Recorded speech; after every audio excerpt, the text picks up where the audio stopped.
Good evening, everybody. Let's do some martial arts, okay? To strengthen our body and spirit. All right. Okay, let's do some jump kicks, like jump front kick, like this. Okay. Right. And some jump side kick. Ah, ah, ah.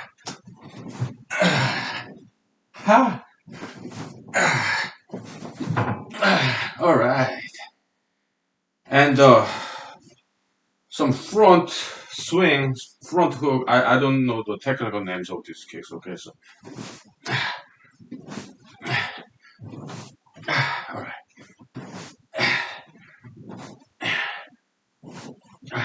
Okay. Whew. And side swing.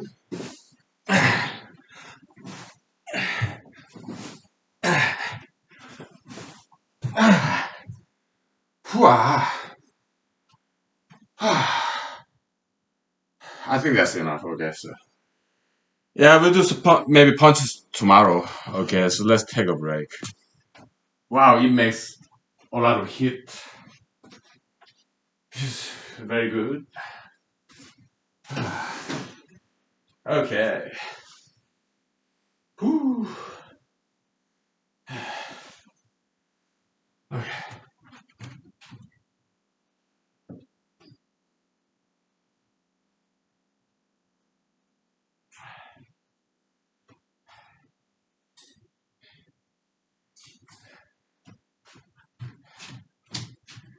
Okay.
So yeah, I'll be right back.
Okay, we're back. So, yeah, I did write a little bit, but in the paper, the ideological analysis, and I went back and wrote about some example of statistical fluctuation. That's what I wrote about. Uh, briefly, okay. And then because the chapter I'm writing now is about BLM, okay, so that's the chapter I'm writing, and because it's about race, the ethnicity, race, mostly about African Americans. So I have to be very careful about this topic. It's not an easy topic to talk about, right? Because we don't want to offend people, and we have to be respectful and everything. But at the same time, we have to talk about it. So it will just take more effort and more time to express the ideas in a manner that is not offensive. Okay, so that's the challenge I'm facing, and I'm a little bit um how can I say, overwhelmed, I guess, because this magnitude of this issue is a big issue, complex issue, and at the same time, it's very touchy, very sensitive issue to many people. So it's a little bit. I feel a little bit overwhelmed. That's why I stopped writing that chapter 6 about BLM and came back here in order to brainstorm with you. All right, so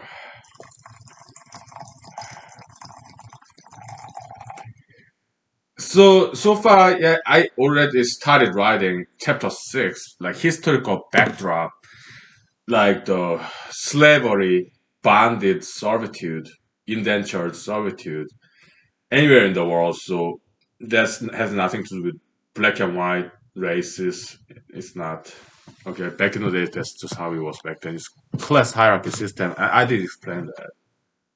Okay, and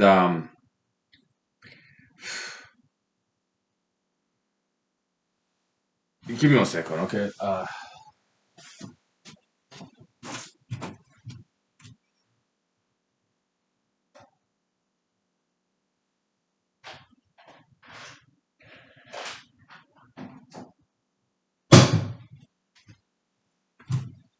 Later on, what I said was this. Okay, so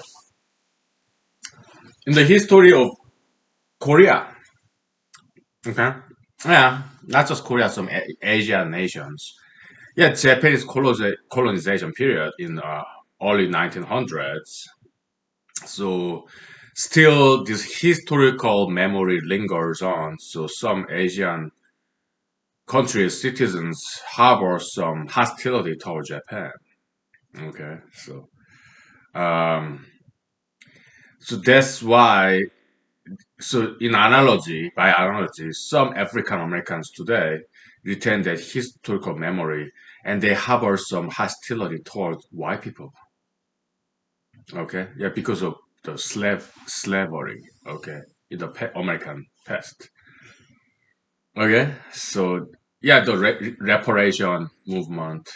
I said it is not too ununderstandable. That's what I said in the paper. Okay, so yeah. Also, I describe about like labor exploitation, how communism came out about. Okay, the labor exploitation is also happened white on white, black on black, Asian to Asian. Okay, labor exploitation in post-industrialization period. We are talking about 1800s, early 1900s. Okay, yeah, proletariat and bourgeoisie, right? Yeah.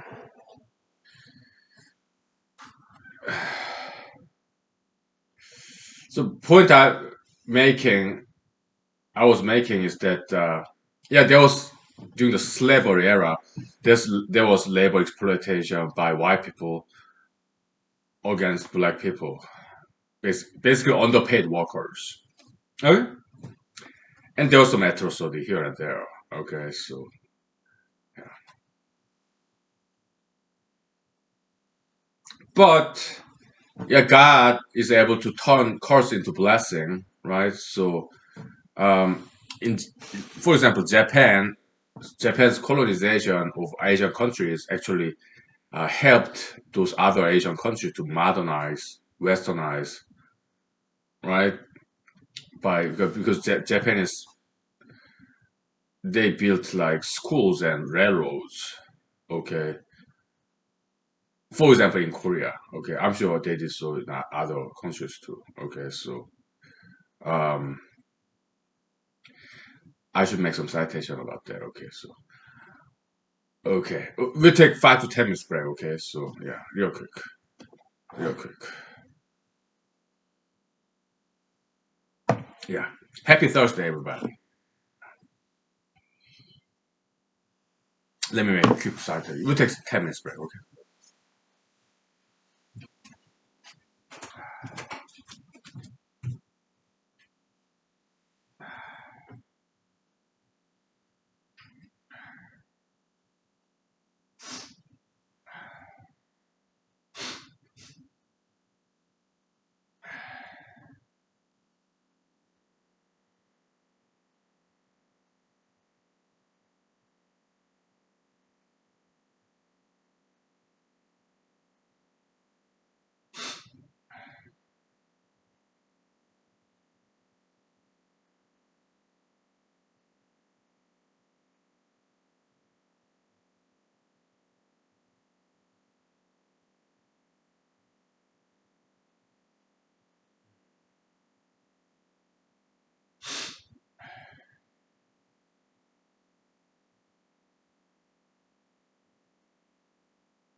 Yeah, sorry about frequent breaks, but it's just that I'm like writing quite intensely these days. I mean, when in my spare time. So, uh, yeah, during this humanity series, if something come to me, I have to write them down before I forget. Okay, I'm sorry about frequent breaks. Okay, so yeah, I'm kind of feathering the nest, kind of going back and kind of editing, putting some citation and adding some paragraphs in what I wrote in the past in this paper, ideological analysis. And the chapter I'm writing is about BLM, so uh, I should be very careful, okay, in order to not make fun of BLM movement in general, because it's unnecessary. It's counterproductive if I make fun of them. Okay, so yeah, I should be like more respectful. All right. So, but I should point out some goods and bads coming out of BLM. Okay, so that's quite a challenge. All right. So yeah, not an easy task. So I think what I'm going to write next it will be this. Okay, the accumulation of stress during COVID-19, and then so there'll be like one section. The next section will be about Mr. George Floyd, and there's kind of like ignition, all right, of this accumulated negative copium, like bomb, all right.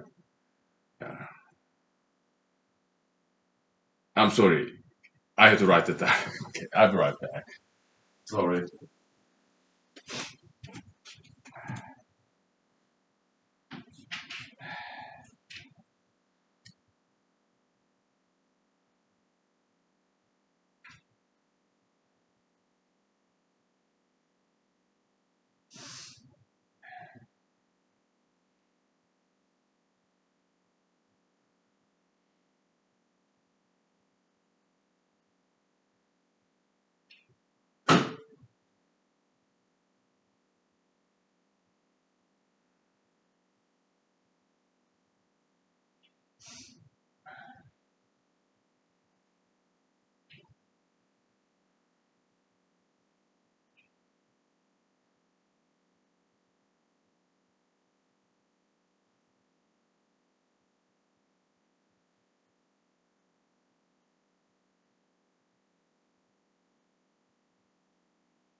Okay.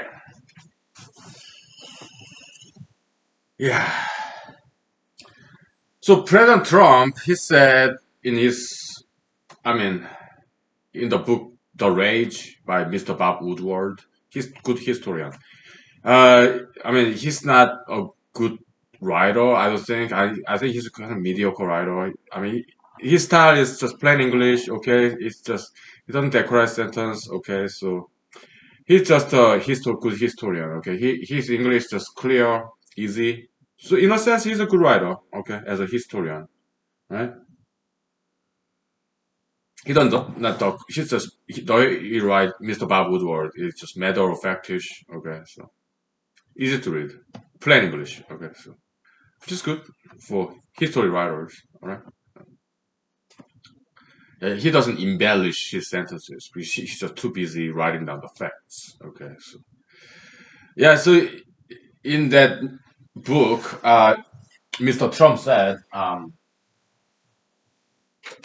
"Yeah, do not mock, do not make fun of Mr. I mean, the chairman Mr. Kim Jong-un because you don't want to start a nuclear war based on mockery.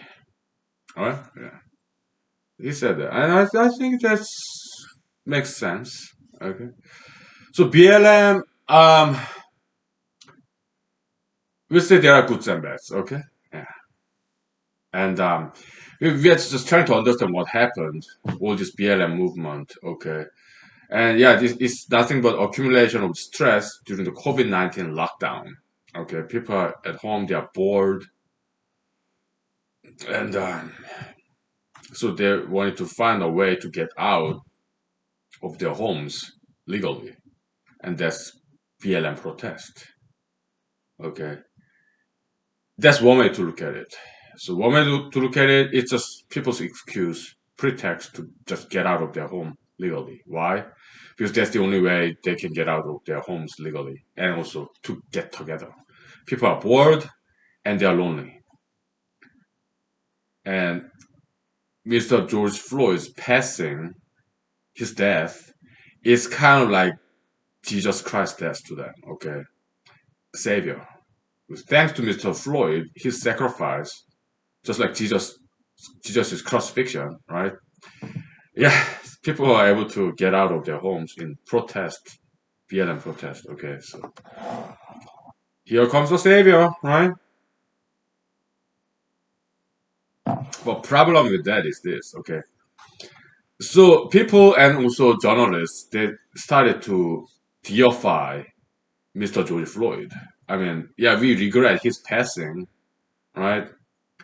Uh, but he's not exactly a saintly figure. He had a lot of criminal records. Okay. And people called police on him because he was uh, trying to push this fake money. I guess it was kind of obviously fake. Like you have this paper and write down $20. Hey, here's my $20. Okay, take it or else. I think that's what happened. Okay, so he was big guy and he was two other guys, right? This hunky dory, this very muscular, tall, right? He's tall, dark, handsome kind of guy, but at the same time, he had a lot of criminal records. He lost his job during COVID-19, so but he need to buy some food, but he got run out of money. So he tried to it's kind of like bullyism. I think that's how it happened. Okay, so he tried to push this obviously fake money to some store clerks, and they called police on him, and then uh, the rest is history. Okay, so and so, but when people and journalists, media, when they idolize, kind of deify, and regard Mr. George Floyd as some kind of positive role model, then it may have some negative consequences, and that's what happened during BLM protests. Okay, if Mr. George Floyd, he's kind of like career criminal. Okay, he was in and out jail multiple times and commit a lot of like robbery and some violent crimes too. Okay, so if he is role model, then people, if he is socially accepted role, approved role model, even a deity, then people, some young people may think it's okay to commit crimes because the society in America, year 2020, approved this guy is a role model, Mr. George Floyd. So people, some young people will look up to him and emulate him, imitate him, and they will think it's okay to commit crimes. And that's what happened to be in BLM protests. Looting. What is looting? Well, arson, burglary, theft. They are felonies. And also misdemeanors. Taking down the statues, vandalism. Spray painting, they call it mural. But they are vandalism. Misdemeanor. Not felony, but misdemeanor crime, nonetheless. All right? So, yeah, the metaphysical descendants of Mr. George Floyd, criminals. they start to commit a lot of crimes during BLM protests. Okay, I will write about that. Why? Because I think it's fair to say that.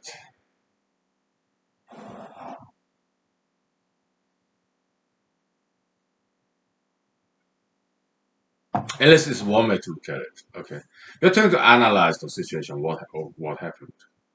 All right,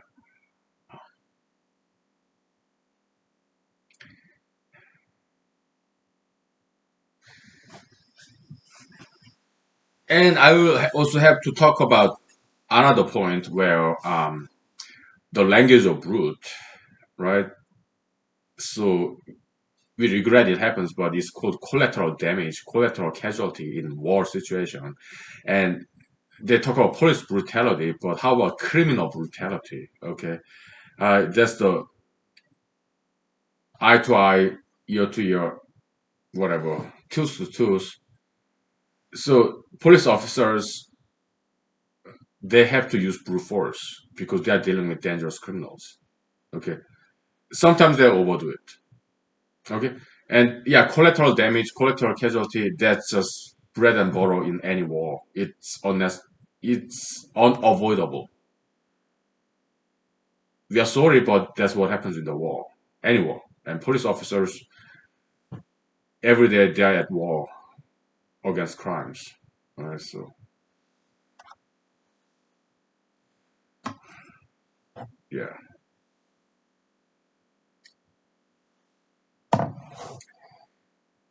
yeah. Within 5 minutes break. Okay, so let me write down just main points as a summary. Okay, before I forget. Okay, all right. I'll be right back.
Uh,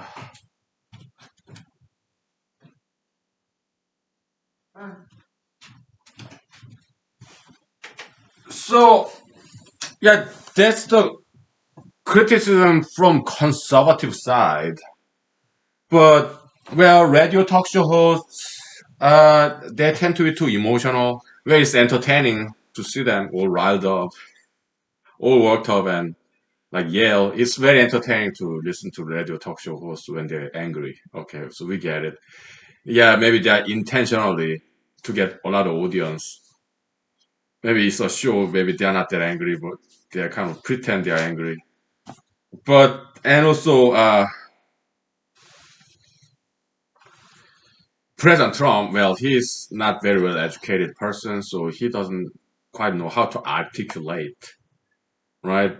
But that's the general criticism from conservative side about BLM. Okay, so and I happen to be a conservative, so yeah, there was some critics about BLM, but at the same time, I would strike on balance. Okay, to talk about some goods that brought out of BLM. Okay, yeah, so we want to minimize the collateral damage, collateral casualty. Yeah, projectiles. Okay.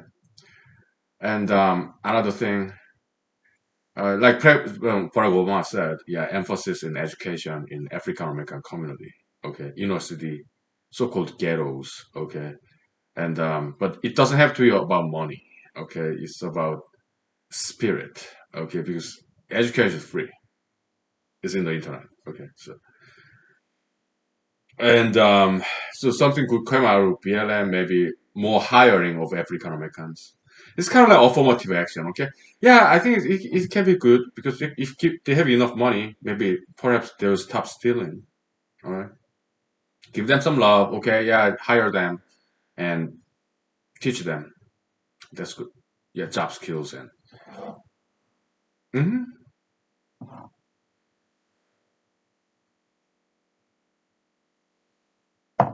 So that's affirmative action in uh, work setting, job setting. Yeah, give them jobs, give them money. I mean, of course, they have to earn their money. Okay, so give them some jobs. It's like affirmative action in the work setting. Okay, not for the school admission. Okay, so yeah, it's like next level of affirmative action. Yeah, hire more African Americans. so that they bring in money to their communities, so that they don't have to steal, right? Yeah, teach them how to work. That's good. Yeah. Now let me write that down. Okay, I have to. Okay, so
yeah, it's kind of important that we do this because other people they are not capable of doing this, right?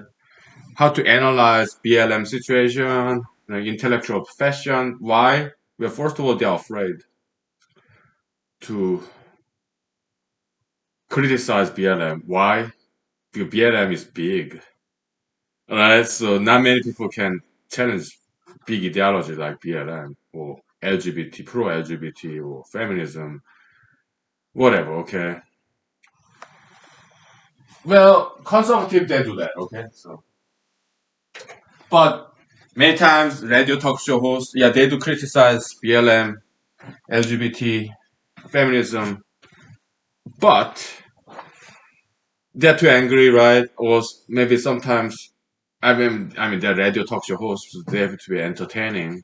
They are not academics, right?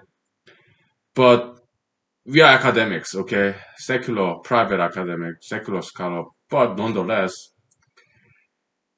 we can articulate this situation, okay? We can be more objective and scholarly about all this, right? So, yeah. But most academics, well, they're kind of mostly they're college professors, okay? So they deal with their college students. So would they be able to criticize BLM? I don't think so. Why? Hey, students are their bosses. They pay the tuition. So college professors, scientists, scholars, in a way, they are employees of young people, college students. Okay, so that's why we cannot quite expect them to go against their bosses, students, young people, for mostly liberalistic and BLM advocates. All right, so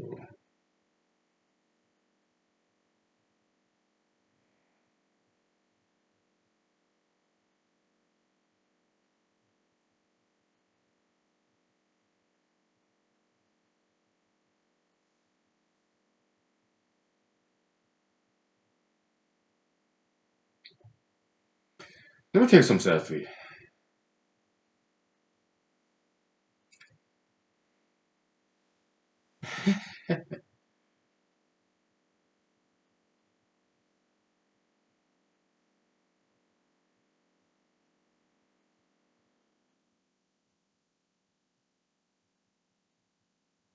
Okay.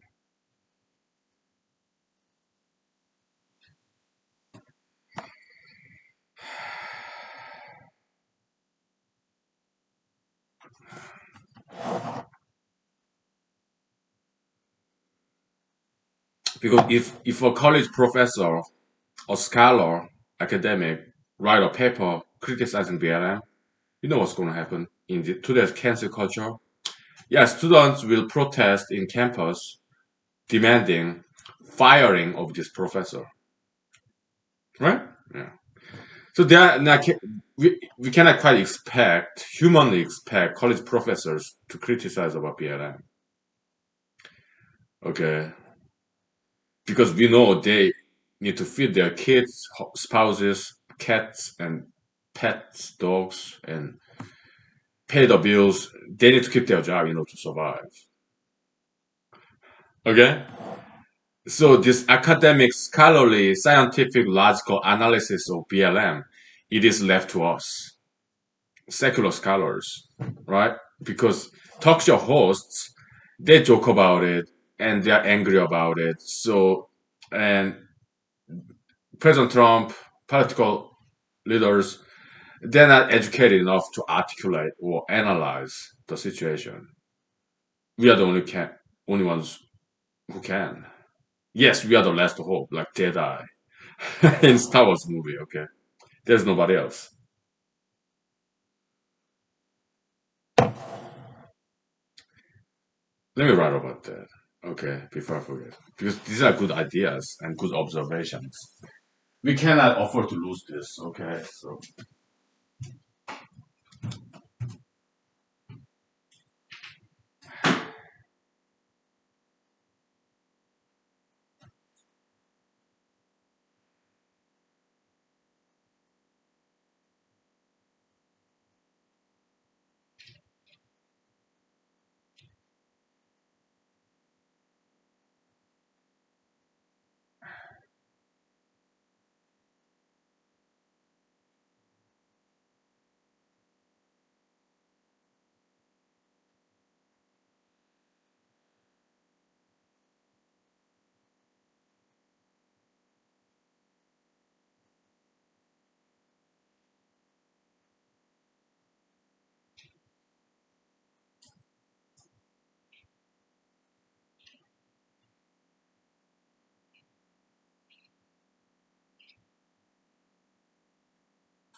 Okay.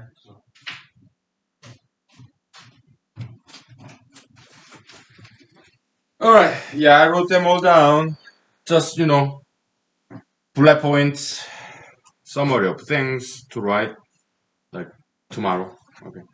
So I think I have a good idea of what to write tomorrow. Okay. So today it was mostly just going back and editing. Like yeah, I had this about 150 web links in the as a citation, and I realized that it was in wrong format, so I have to change every single one of them. Uh, but yeah, that took me a long time. Ah, boy.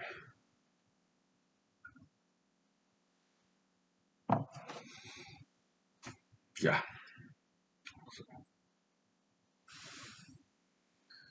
So basically, it's this: after emancipation, yeah, African Americans in America after Civil War, now they are out of job, out of house. Okay, so poverty.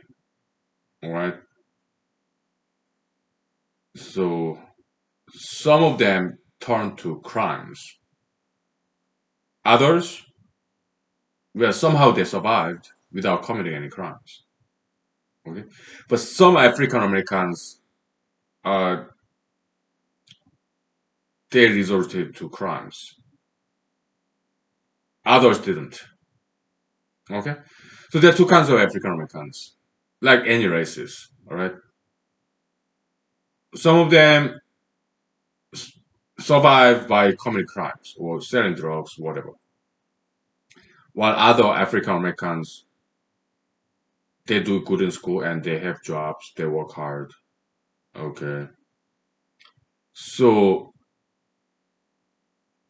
yeah, I mean, we don't want to say poverty is not an excuse, but the thing is this, okay, if somebody's born into this criminal family, criminal neighborhood, that's what they learn.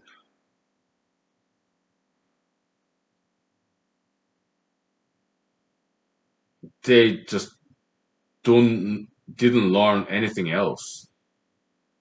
They didn't learn how to study, how to work.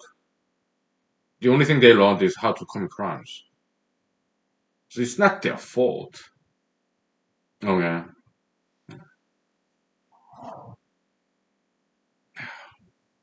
It's a complex issue.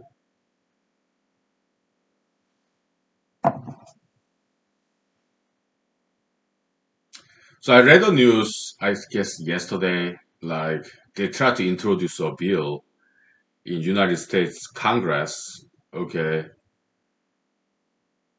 make it illegal uh, to force this prison labor. Okay, I was like, okay, so yeah, because prison labor it looks too much like slavery. So they're saying, yeah, it violates 13th Amendment and blah blah blah.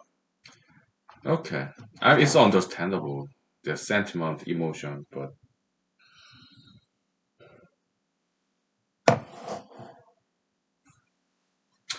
I am against that effort.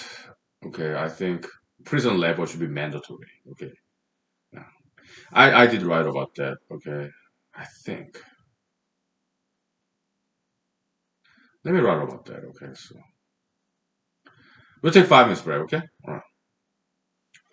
Yeah, mandatory prison labor. Okay, let me write that.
Okay, so uh, time out, right? Yeah, let's not talk about this paper. Okay, let's talk about like some alternative social platform like Reddit, like this blogosphere. No filtering, no censorship, so people tend to have really dirty mouths. vulgar language, so I didn't like that. Okay. I think censorship can be a good thing, all right, by social media because it really is not healthy for society that people use foul languages. Okay, it's in public domain. Okay, so I think Google, YouTube, Facebook, mainstream stuff like Instagram, Twitter, I don't think that not. I don't think they are too bad. There's some goods. Okay, but alternative social platform like Parler, conservatives they love it because no censorship. But from what I read in the news is that people use foul languages just like in Reddit, right? So I don't really want to open an account in Parler, okay, Parler.com, whatever, because too little censorship. Okay, there should be some balance between censorship and freedom of speech. Okay, um,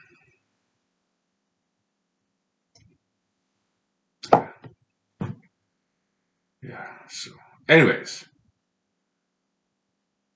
that's that. And in X File episode Dreamland, there's Dreamland 1 and Dreamland 2. It's about Area 51. Okay, UFO stuff, UFO technology. Okay, so Mr. Fox Mulder met this army general who invited him to Area 52. Was it Area 51? I guess Area 51. In what, Nevada? Never been there, of course. I mean, I've been to Nevada, but not Area 52. I don't know where it is.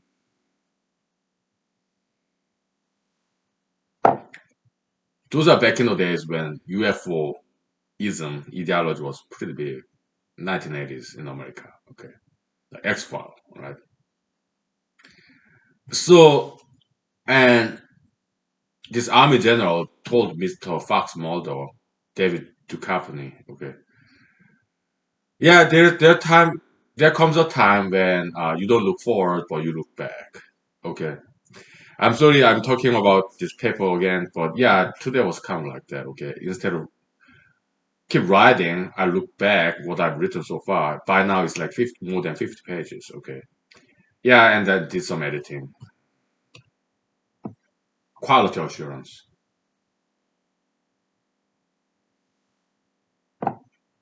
Anyways, so when I was writing, after work, before this episode, I was like listening to this classical music, trumpet concerto by Haydn. I don't remember his first name. First name, okay. Maybe Joseph Haydn or something. I don't know. Haydn, Haydn. Okay, it goes like this. La la la la la la la la la la la la la la.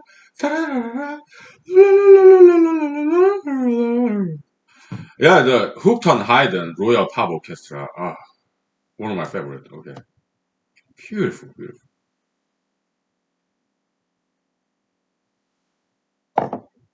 But the original by Haydn, Trumpet Concerto, oh, it's great.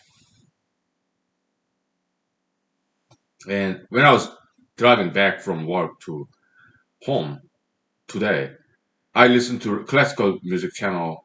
Yeah, in Alaska we have one. Okay, FM. All right, probably based. Yeah, based in Anchorage. Okay, this is barely. It's like 1 hour and 30 minutes north of Anchorage. Okay, so yeah, they played this George Gershwin Rhapsody in Blue.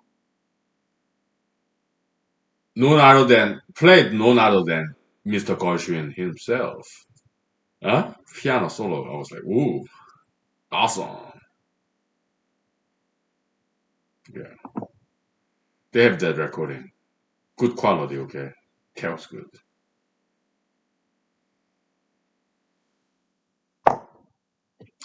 We take 5 minutes. Okay, I gotta flush out my eye. Something's bothering me. Something got in my eye.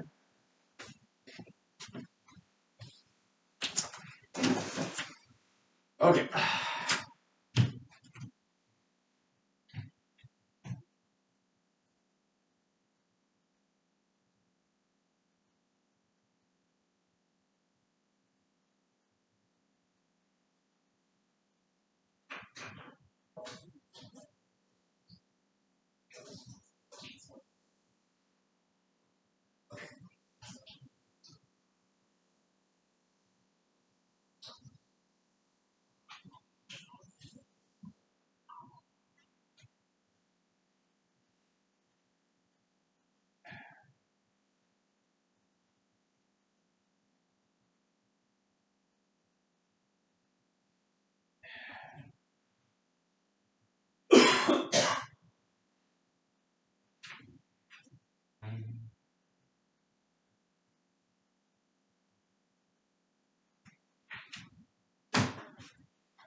Okay. Do you mind if I talk some more about this paper? It doesn't quite leave my mind yet. Not yet. So in this day and age of cancel culture, yeah, college professors, I mean, they have to keep their jobs, right? To feed their children, spouses, pay the insurance bills, mortgage, electricity bills to survive, right?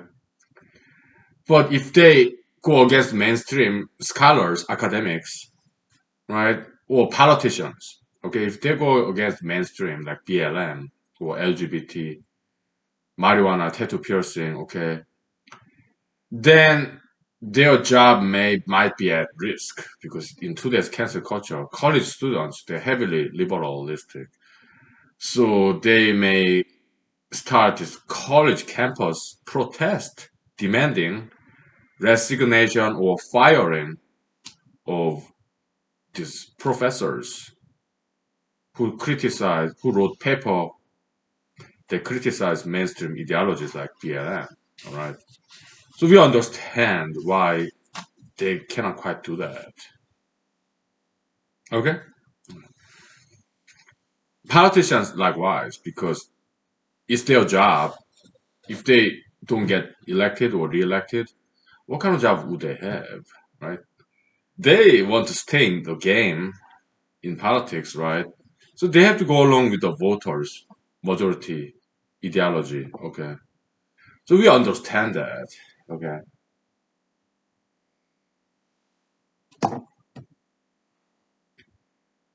we do. All right, it's human condition.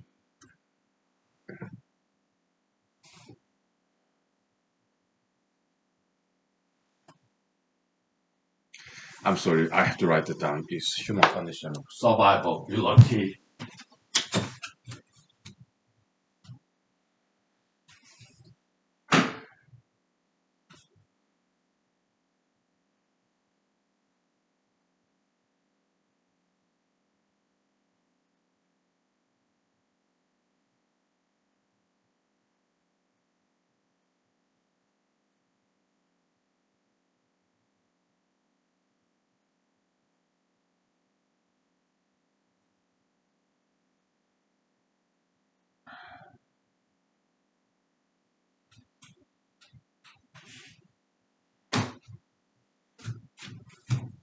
Yeah, yeah. This paper is gonna be long. That's fine because BLM alone, it seems it's gonna take about a week to finish this chapter six, and then chapter seven is will be about climate change. I may have to separate it out. Okay, I may have to talk about climate change in a next paper. Okay, because I don't want to drag this too long. Okay,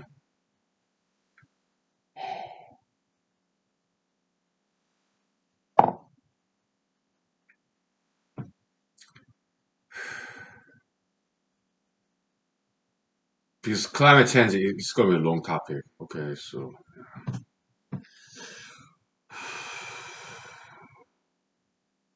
in climate change paper, yeah. Oh boy, yeah.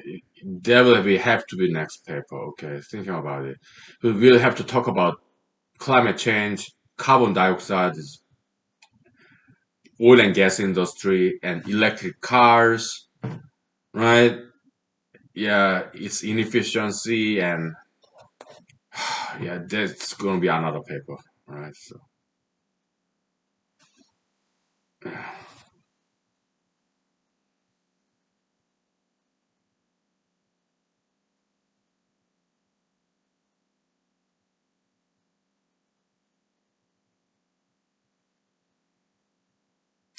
let me make a note about climate change paper. Okay, there'll be next paper.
a lot to write about in climate change, right? Yeah.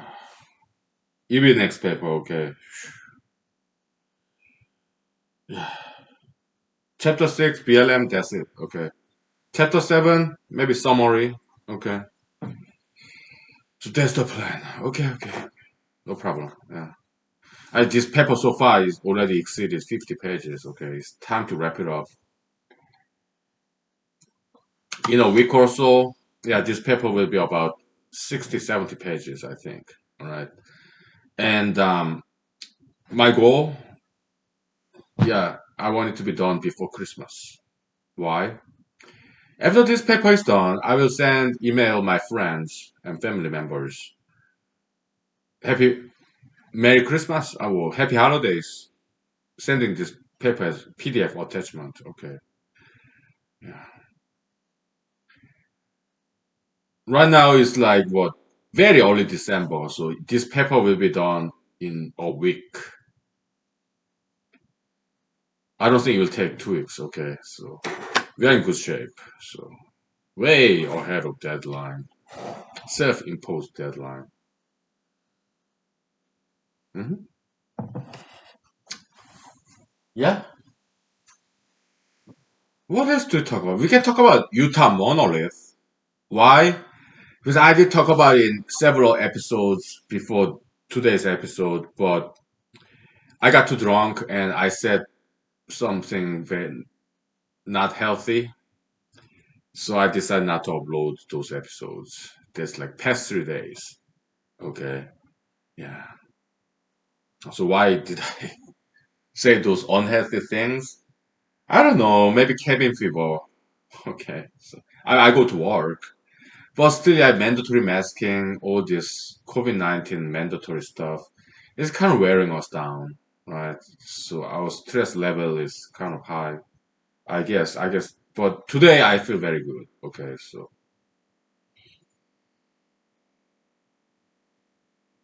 yeah, yeah, just ups and downs in life. That's normal and it's natural, right? Yeah.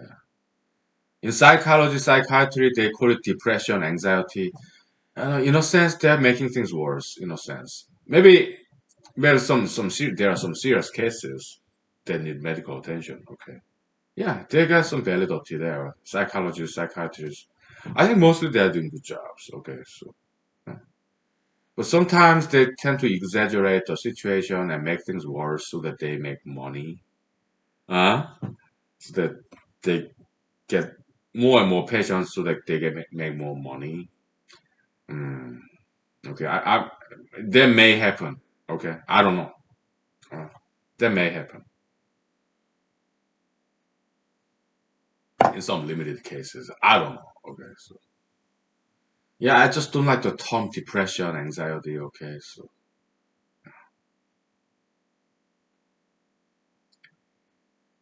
yeah, just low energy, boredom. Yeah, what people need is balance between work, play, and rest. Like rest, doing nothing. Don't work, don't play. Just relax. All right. Yeah. Sleep, just rest.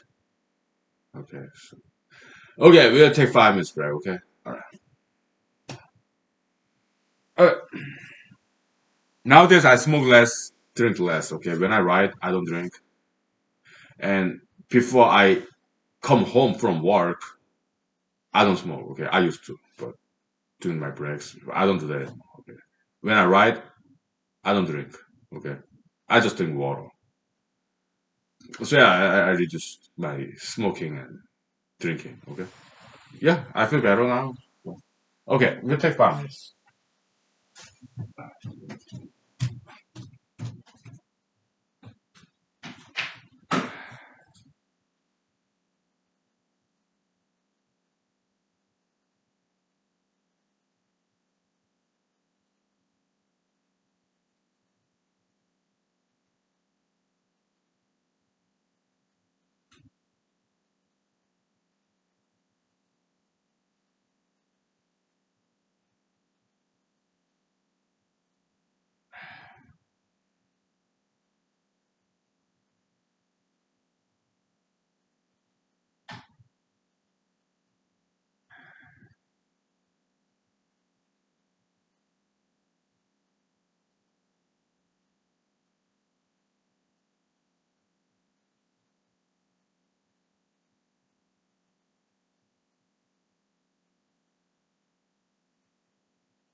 Okay.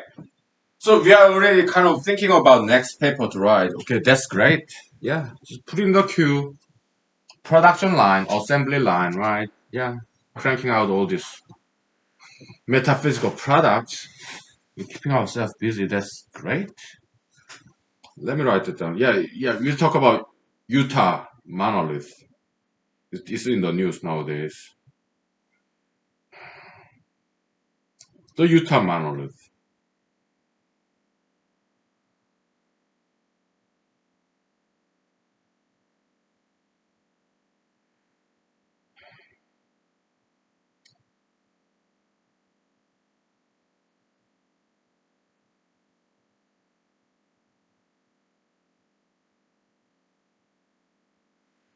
The Utah monolith and the hyperpro environmentalism.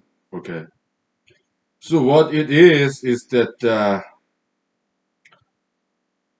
they took it down. Unfortunately. Okay.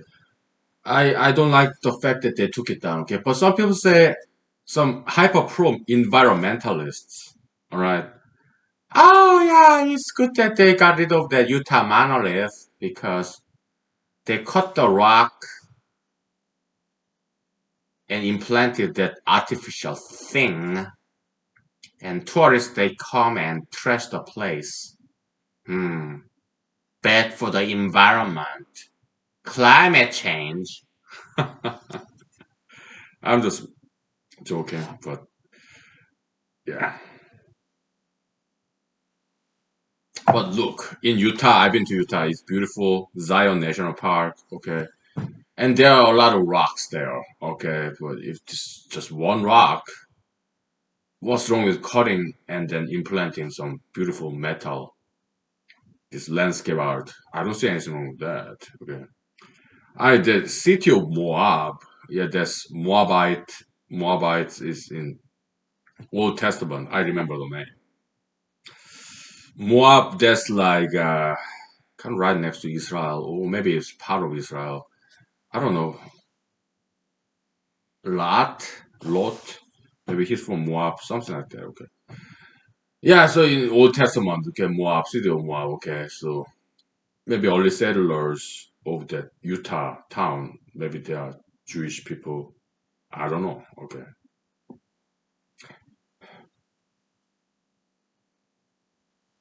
Yeah, I've been to Zion National Park. Zion, also biblical Old Testament name, somewhere in Israel, right?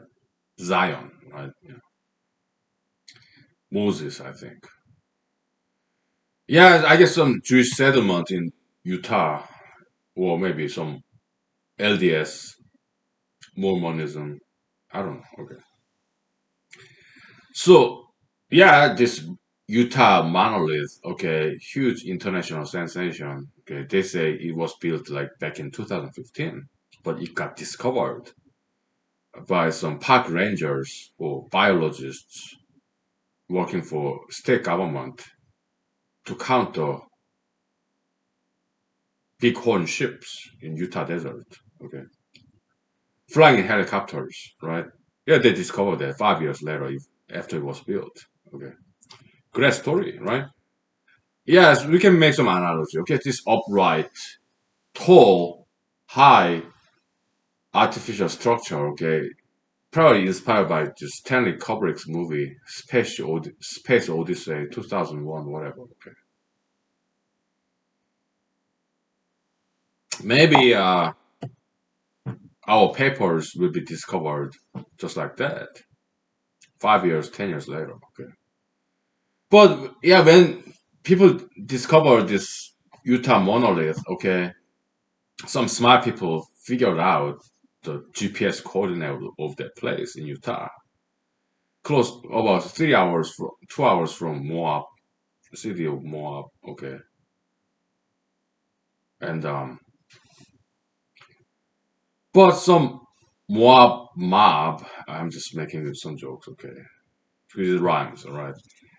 They say it was four guys. Okay, they took some picture of that. Okay, so they took it down. Okay, and this they say they said leave no trace. Hmm? And look, What they should have done ideally is, yeah, work with city officials, city of Moab, and work with Utah state officials. Make it into tourist destination and make some money.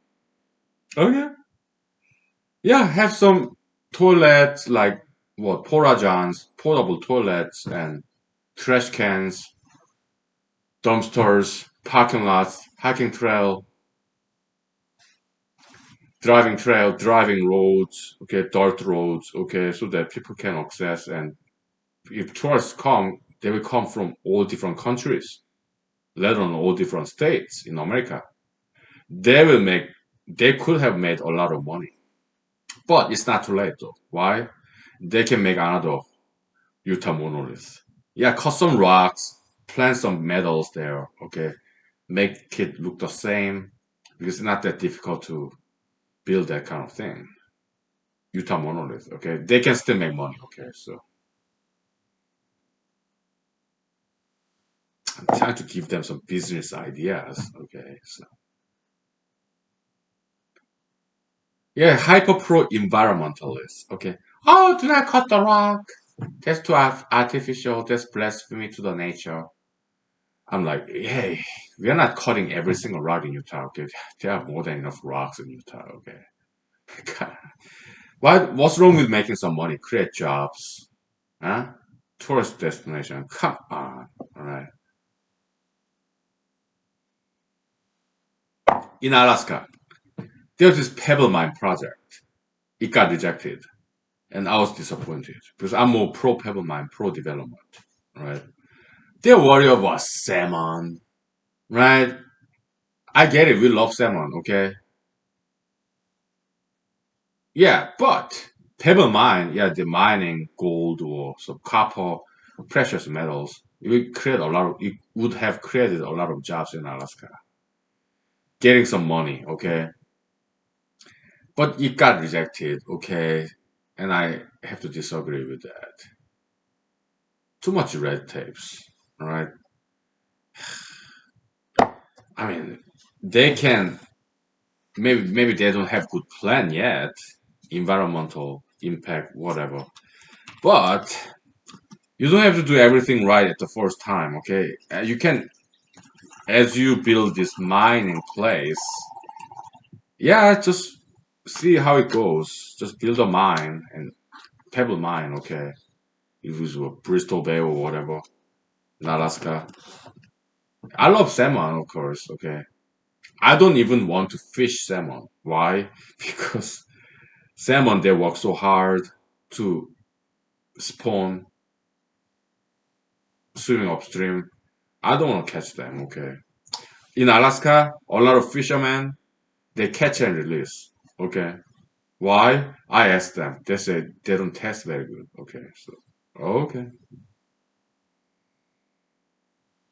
I went out salmon fishing before, okay? Like once. Didn't catch any, okay? But with fishing license, okay? But the thing is, yeah, Pebble Mine, let it start the project, build a mine, and see how it goes. And yeah, measure the environmental impact as it goes. But build a mine, create jobs, make money. Okay. If salmon population decreases after 1 year of operation of this pebble mine, then make some adjustment. Okay. But don't be too afraid, right? Because nature is very resilient. Why? I look at this COVID-19 lockdown in Los Angeles. The smoky smog in Los Angeles got cleared up as a matter of weeks. They could see the distant mountain covered by snow even, okay, in Los Angeles, California, okay. Yeah, nature is resilient. There was this Valdez oil spill decades ago, okay. Nowadays, in Valdez, there's fish and they eat fish, okay. It took a couple of decades to for nature to recover from Valdez oil spill, okay. But yeah, nature is very resilient, okay. Yeah, Pebble Mine project, it should have been approved, in my opinion, right? Yeah, environmental impact, yeah, measure it year by year. Okay, count the salmons, all right. Sample a statistical study, okay. And if salmon population decreases, then make some adjustment, okay. We have all this filtration technologies nowadays, okay. No problem, all right.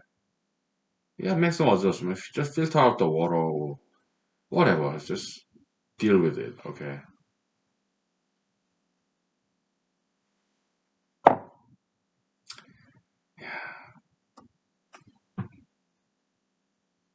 We'll take 5 minutes. Then we'll talk some more about Utah monolith, hyperpro environmentalism, and some analogy of the Utah monolith and just paper writing projects that we have here. Okay? Yeah, we'll talk about that.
Okay, so what time is it? It's not even 9 o'clock, huh? You got a lot of time here, so okay.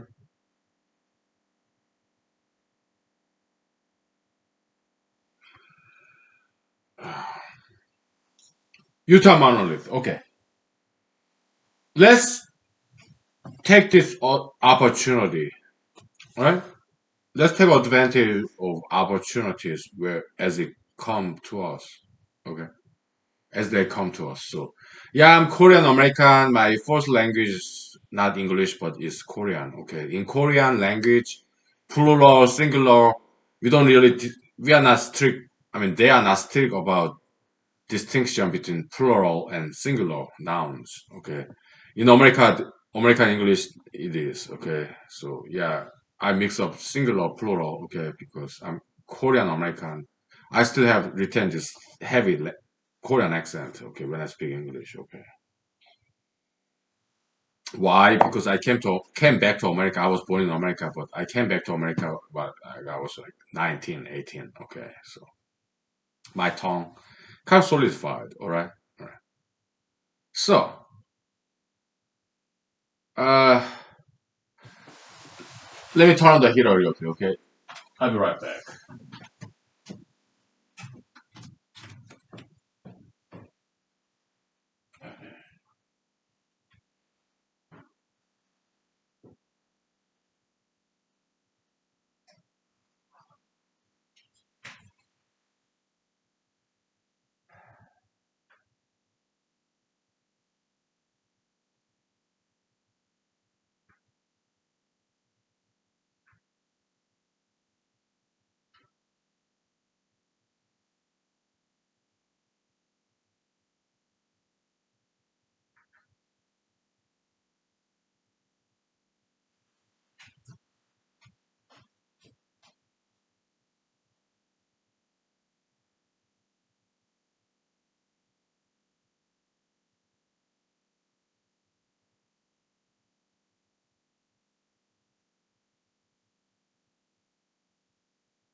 So it was like really many months ago, maybe 5 months ago, right?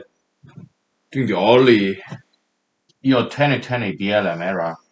Yeah, I was listening to NPR. Well, they are liberalistic, but I'm conservative, but they run good shows. Okay, so yeah, I listen to them in the morning before I go to work.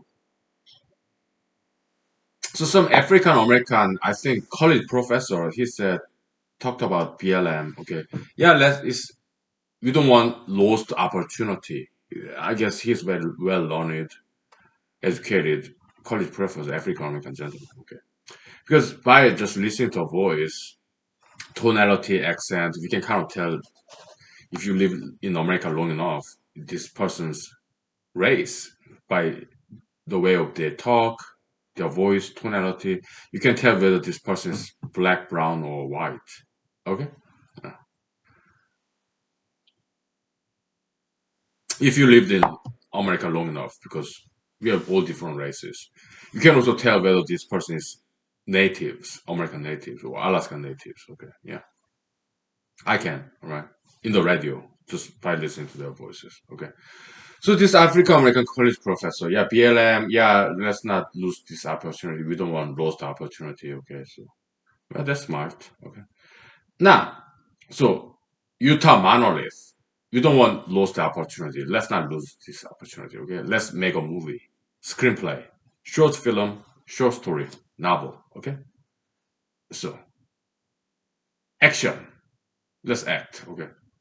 Oh, you know what? Yeah, when Utah monolith undiscovered for 5 years, when they discovered it, yeah, they destroyed it. Just like they killed Jesus, they killed Socrates. Okay, what if? Yeah, I wrote all these academic research papers. It's like very upright, morally upright righteousness, and it's very high and tall. Each of these papers like 50 pages. Okay, so in 5 years, when it get discovered, would they try to come and kill me? Hmm? Then what do I do? Sin. Okay.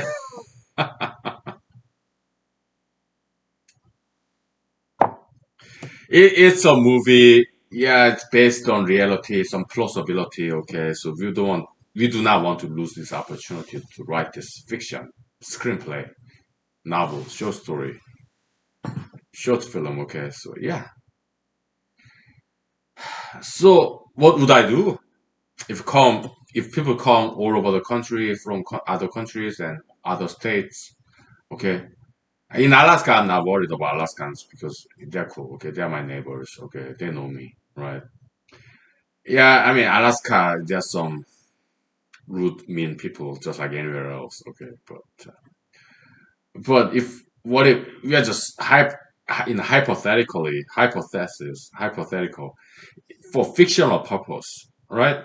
Yeah, let's imagine that I become a target of hatred because of all these papers, academic research papers. If we get discovered like 5, 10 years later, what if they come and try to get me? Well, I may have to run away. Where? Well, I may have to go to different countries. So I'm not gonna just sit here and take it. Okay. Hopefully, God and people would give me enough warning so that I save my life. If I make a lot of people angry, and then probably I will know beforehand. Okay. If it comes down to that, then I will have to run away from America and Alaska for good. Maybe for temporarily. Okay. Because I'm not gonna just sit here and let them kill me. But what if they come at me unexpectedly when to run away from Alaska, America? I have to buy airline ticket. I don't know, get some travel visa or whatever, right? To save my life.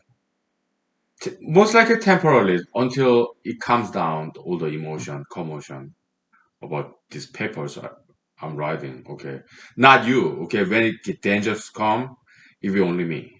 Okay, because yeah, I know how to handle it. Okay,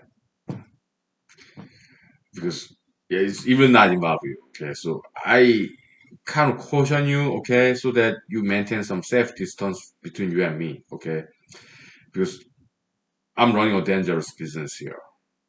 Okay, if there are some animosity, hostility against this humanity series, I will take full responsibility and I will be the target, the only target of hatred. I don't, that's why I advise you to maintain some safety distance between you and me. Okay. Because if people come at this human series and whatnot, all these academic research papers, I will take the hit.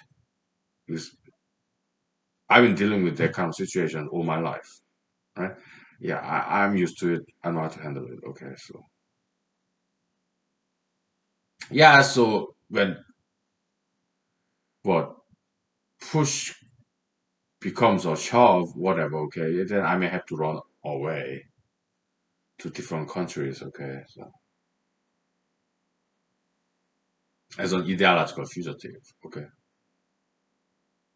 If it comes down to that, I will do so. Why? Because I want to survive. I don't want to die. Okay, so, people have different degrees of survivability. Some people really want to live. That's one extreme. Some people really want to die. The other extreme. Extreme survivalist, extreme suicidalist, okay? And in between, there's sliding scale, okay? Some people kind of do not like their lives. Some people are in the middle. Some people, they kind of want to live their life, survive, okay? Yeah, it's varying degree of suicidality and survivability, okay?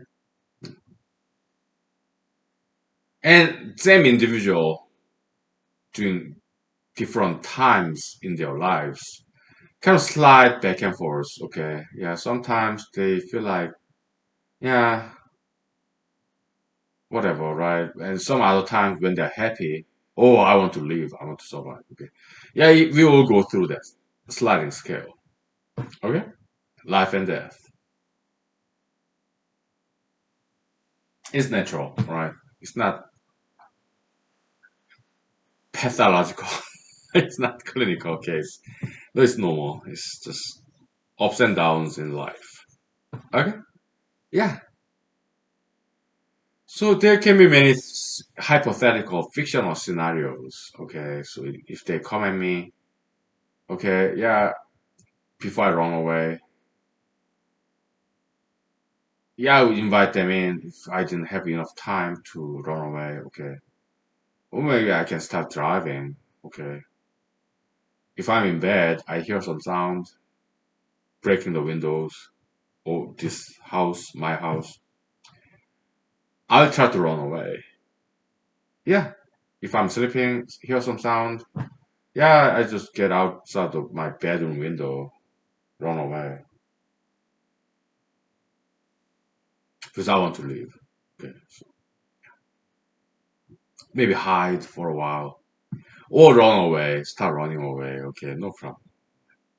We are making a movie. We are writing screenplay. Okay, yeah, to inspire people to make movies. First, we'll make movies ourselves later in the future. Whatever. Okay.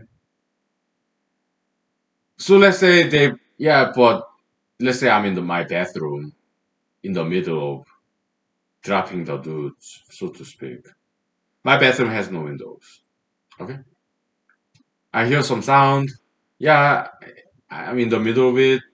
Okay, but if I hear some sound, no problem. Okay, I open the bathroom door and but what if this person say, "Freeze!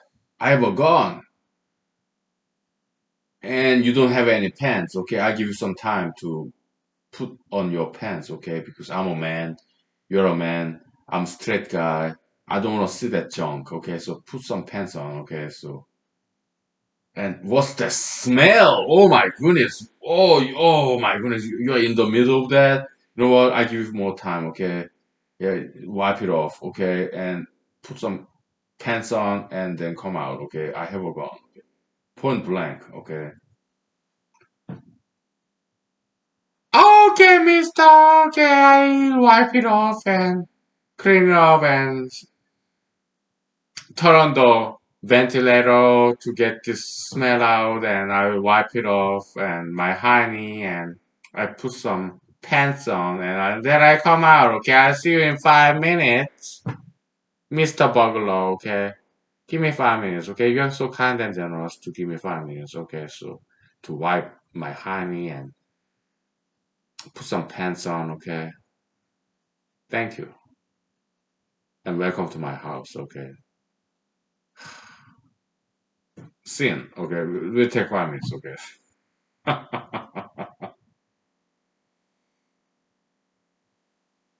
But we'll take 5 minutes. But yeah, they killed Jesus. They killed Socrates, accusing them of this corrupting the minds of the youth, corrupt of the youth. Yeah, they killed Jesus. They killed Socrates. Okay, and they destroyed this Utah monolith. All right, it happens sometimes, but not always. Mr. Plato, Mr. Aristotle, some other saints like Buddha, Mr. Muhammad Allah, Mr. Lao Tzu, Mr. Confucius, they live long lives. Mr. Muhammad Gandhi, maybe Mr. Martin Luther King Jr., Mr. Malcolm X, they got assassinated. Okay, so some saints live a long life. Some saints they got killed. All right, so it's like half and half. Bell curve, Gaussian curve. Okay, yeah.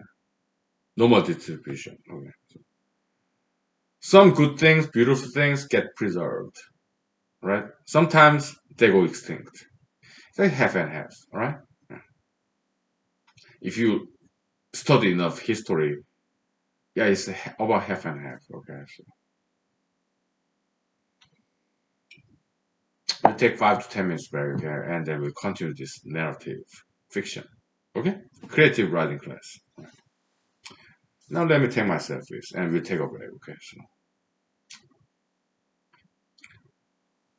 yeah, I like taking selfies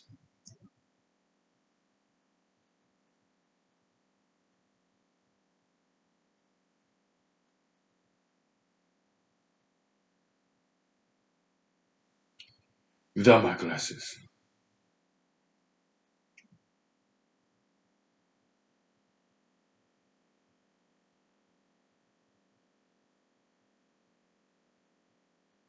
Okay, that's good. We'll take 5 minutes. Okay, so maybe 10 minutes.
All right, we're back. Yeah, I'm cooking my dinner. Okay, so what's in the menu? I think I'm gonna have fried liver, chicken liver. Okay. Oh, love that stuff. Okay. Once in a while. Once in a while.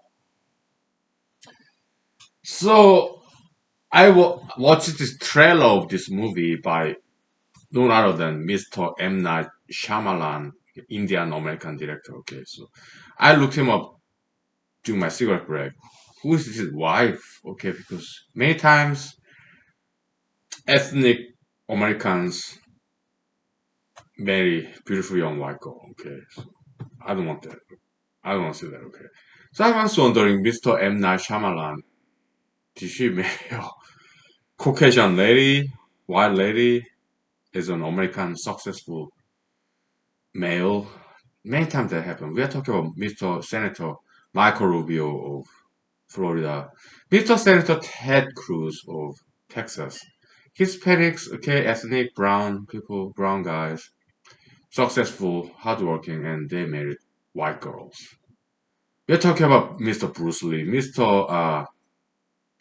This golfer, what's his name?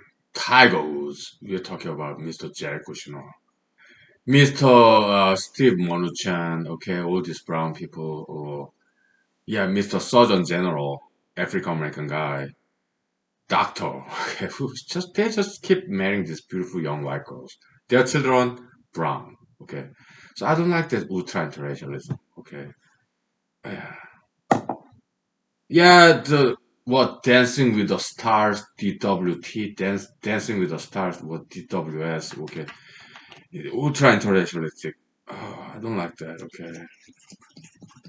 Yeah, these ethnic guys, okay, when they're successful, they marry white girls. Why? I guess when they see something beautiful, they just want to keep it to themselves. And they don't care whether it destroys something very beautiful as white people, Caucasian race.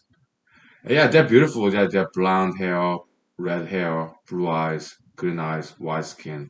They're beautiful. They look clean, okay? I'm not saying we ethnics, we look dirty. I'm not saying that. But yeah, successful ethnic non-white males in white countries in like Europe, Australia, Americas, they tend to marry white girls, beautiful young model type Caucasian females. Their children, they're not white, they're brown. Okay, so yeah, they're kind of destroying what they appreciate. Okay, so just like Utah monolith. Okay, when you see something beautiful, some people are animalistic. Okay, so they end up destroying it. Okay, so very sad, right? Anyways, but Mr. M. Night Shyamalan, director, okay, he married. I looked it up.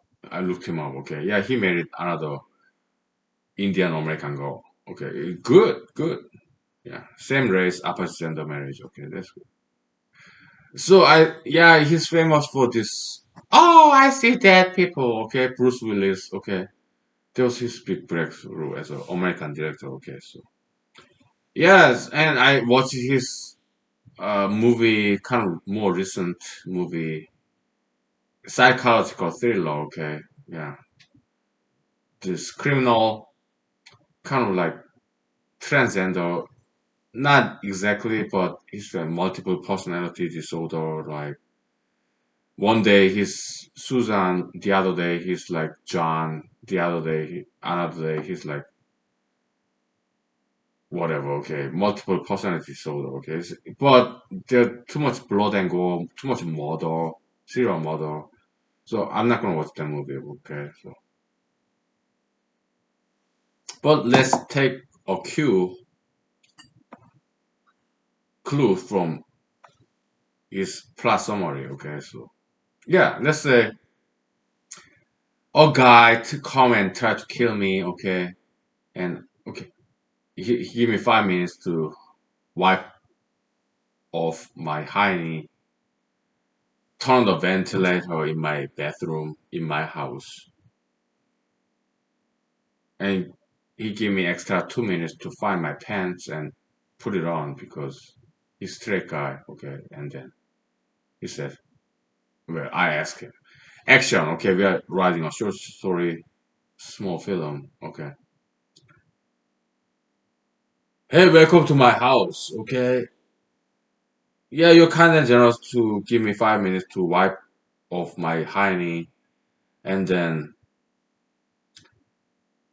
put on my pants. But would you give me 1 more minute, please? Because I didn't quite finish that process of, excuse my language, okay? But there's no other way to say this. Yeah, defecation. Okay. There's some there in my lower bowel. Okay. Would you give me 1 more minute, please? So that I can just get it out of my system. No! Why are you talking? Are you using falsetto voice? Like, you are sounding like a girl. Oh yeah, well, whatever. Okay. So why? Okay, welcome to my house. Okay, where are you from? I am from. But I'm not from Alaska. Oh yeah, welcome to Alaska. Welcome to my house. Okay, but you didn't have to break my window. It's winter. Okay, I have some scotch tape, duct tape. Okay, we can seal that stuff. Okay, so you watch me. I'll do that for you. Okay, this is getting too cold. Okay. Okay, take 5 minutes. Okay, yeah. 6 minutes. Okay, yeah. Empty your bowel and then grab your duct tape and seal up that broken window. Thank you.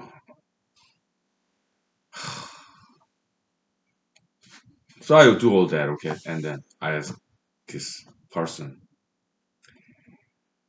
well, welcome to Alaska, welcome to my house, alright? So what's your story? Oh, yeah, I read your papers. Okay, it offended my feelings, okay? And now I came here to kill you because you will keep writing these papers after papers. You will continue to hurt my feelings. So in my mind, the only way to stop you from hurting my feelings is killing you. But if you kill me, you go to jail. Oh, well, if I go to jail, whatever. Maybe I'll run away. Maybe they'll catch me and put me in jail.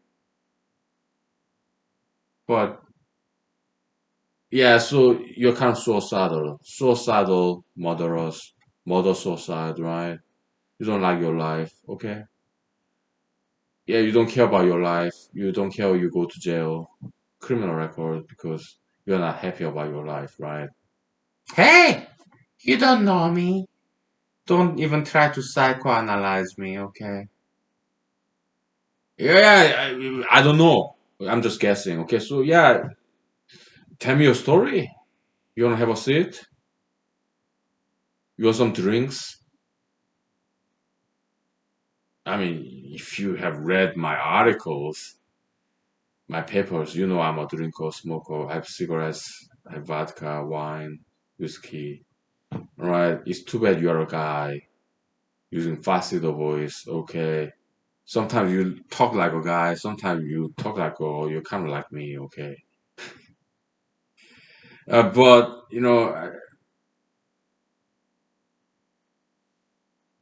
I wished that you would be a lady. Oh, maybe I'm a lady. Okay. Oh. But you're a guy. Okay. But if you were a lady, okay, then whatever. Okay. I'm just fantasizing. Okay. But you're a guy. No problem. Okay. It's just yeah. Have a seat. All right. You can sleep here for the night, all right? But tomorrow morning, I have to get back to work, and you have to go, all right? I don't have that much money. Okay, you want my banking account?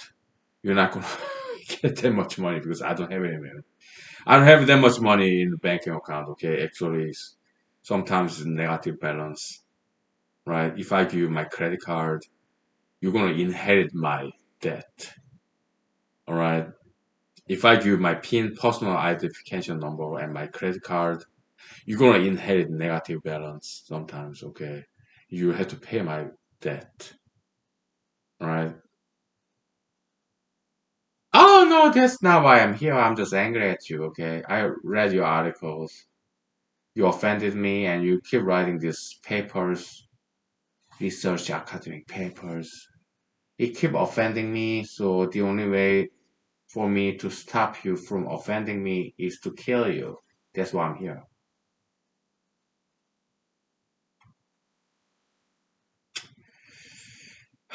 But you may hate me for what I say, what I write, but I care about you. You may hate me, but I'm Christian. I love you. I care about you. So please don't kill me, okay? We can work this out, alright? Yeah, maybe I start writing. Or maybe I restart writing in the style that you want me to write. Or maybe I restart write, I continue to write the way I want to, and perhaps you just stop reading my articles. Okay. You know what? I gotta use bathroom, okay? Yeah, but your bathroom, do you have Glade, this spray? Because you smell so bad, your feces is very disgusting, okay? I don't know what you eat. Have you read my research papers? You know I'm Korean American. I eat kimchi. Oh, that's what it is. This kimchi feces. It smells like shit. My goodness. You know what? I go outside. I poop in your yard, okay? Oh, please don't do that.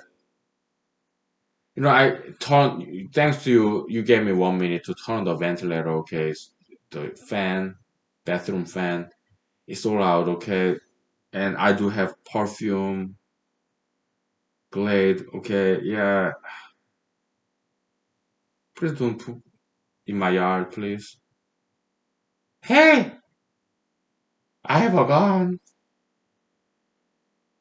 But if you poop outside, okay, my neighbors can see you and they may call the police. Okay, so. Okay, yeah, yeah, whatever. Sin, we take 5 minutes, okay, and we continue. We only have 10 minutes left. Yeah, that's enough. All right.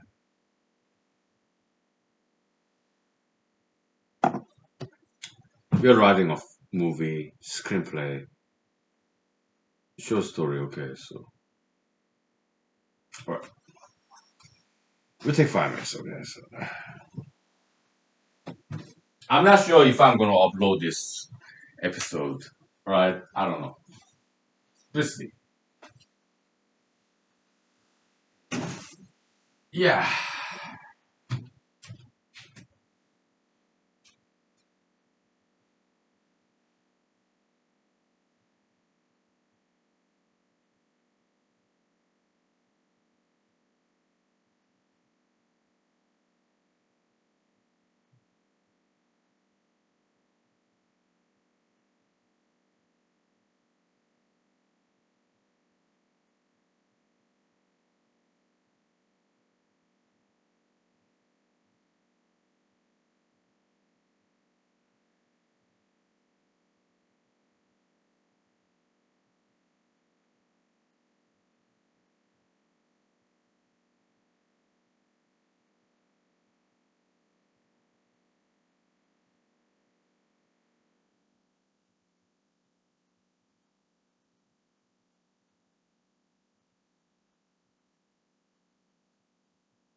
Okay, well, how much minutes do we have? We have 2 minutes. Okay, we stop and start. Okay, so now it's still young. It's like 9:30. Okay, so yeah. We stop and start. Okay, so alright.